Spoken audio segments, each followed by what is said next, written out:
What's up to Lion Talk Live? So we love you too, buddy. What's going on, guys? It is Aiden Hutchinson. What's up, everybody? It's Calvin Johnson Jr. here, a.k.a. Megatron, a.k.a. First Ballot. What's up, man? It's your boy Amon-Ra St. Brown. Greetings and salutations to everyone out there in YouTube land. This is Dan Skipper, offensive weapon for the Detroit Lions. Make sure you all help support Lions Talk Live and Coach Dan by clicking on that like and subscribe button. Everybody, woo! I love nothing more than watching Lions Talk Live every morning. Woo! Woo!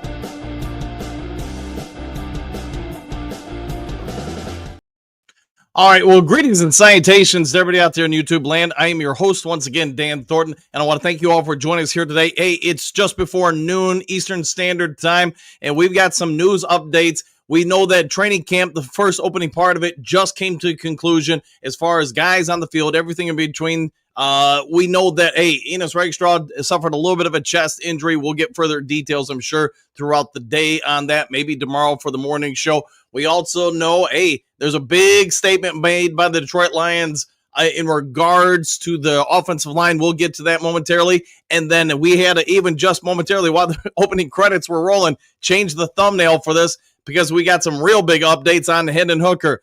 Hutch, Hutch Jr., how you doing today? Let's start off with probably the big one, then we'll get into the second one. Hendon Hooker, talk to us about what the Detroit Lions coaching staff made a clear, nonverbal communication statement about the Lions last year backup quarterback and what this means for the team going forward. Can you hear me?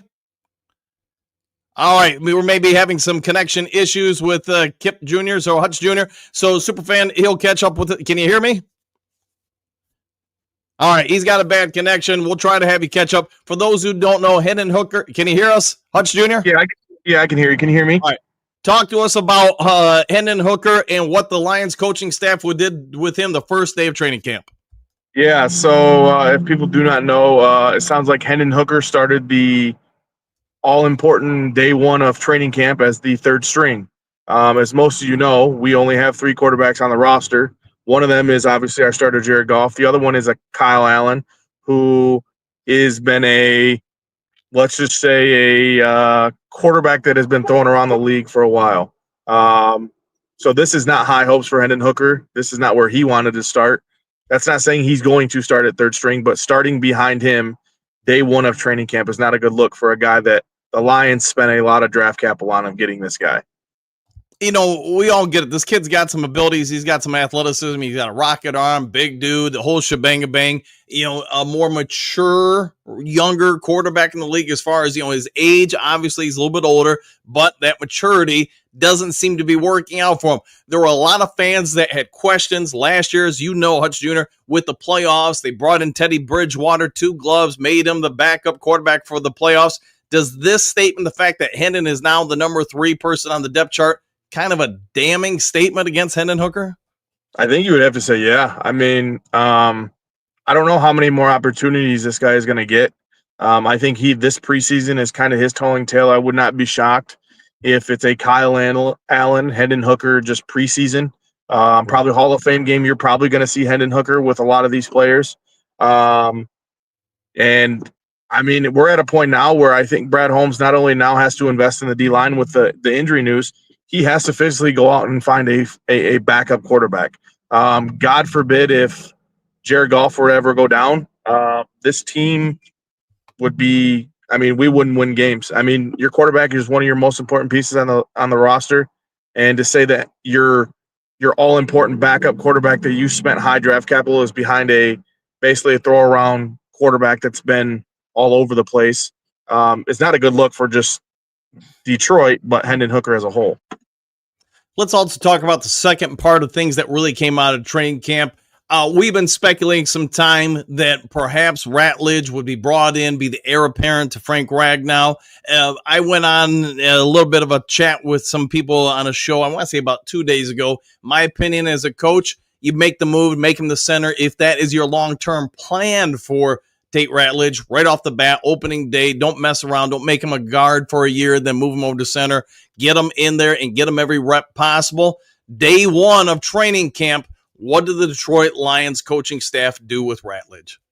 Put him right at center where I think he needs to be. I think our big glaring hole is center, and I think everyone knows that.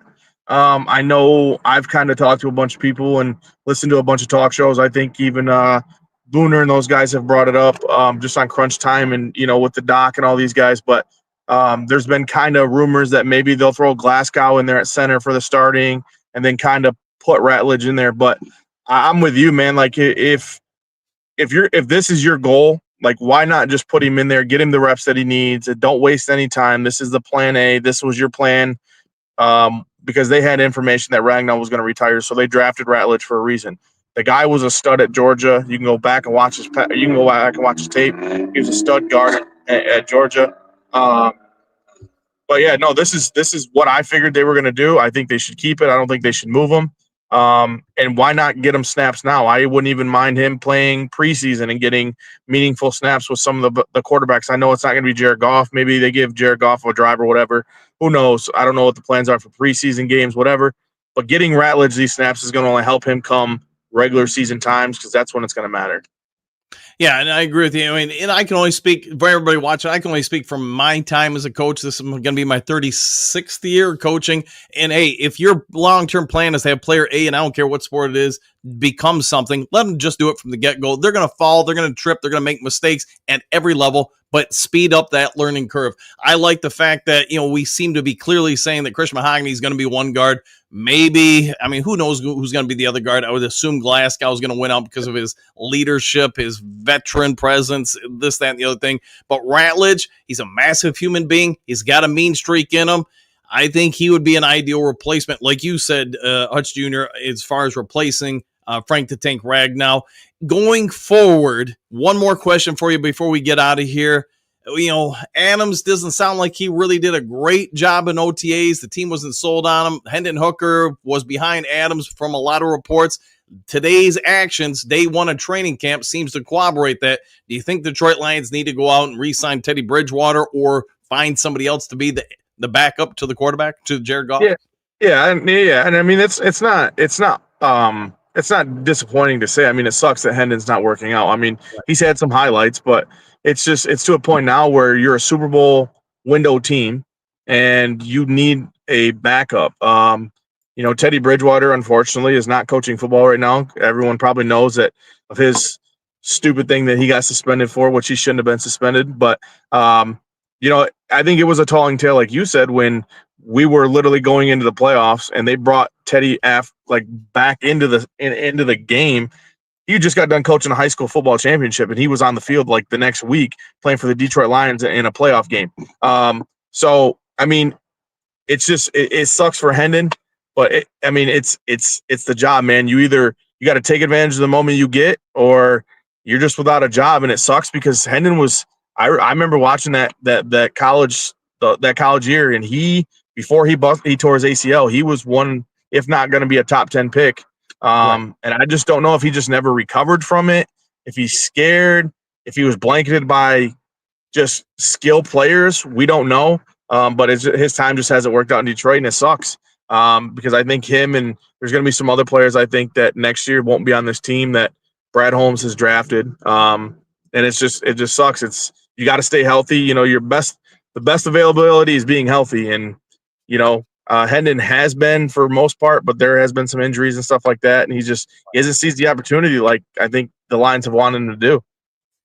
Well, let's go ahead and get on out of here. Let's not make this a long episode, but we'll try to have some more updates for you guys on the morning show. If there is some sort of breaking news still later today, when available, I'll try to get over to you, although I do need to get to an open house and do some actual work.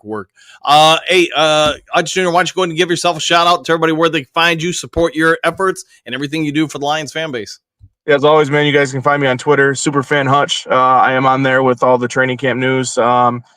And then, as always, Dan, thanks for having me on here. I know we talk a lot about stuff, so anytime I can get on here with you is a good opportunity. Then, as always, man, cmvradio.com. You guys can catch me on there as well.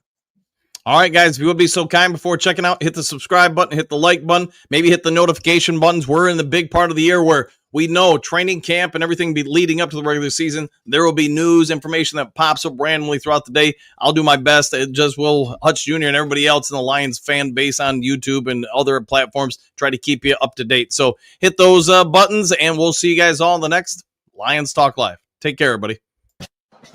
Excuse me, sir, would you... Donations to the Reverend Moon? Jews for Jesus? Read about Jehovah's Witness? How about Buddhism? Help Jerry's kids? Oh, yeah. Scientology? Or nuclear power?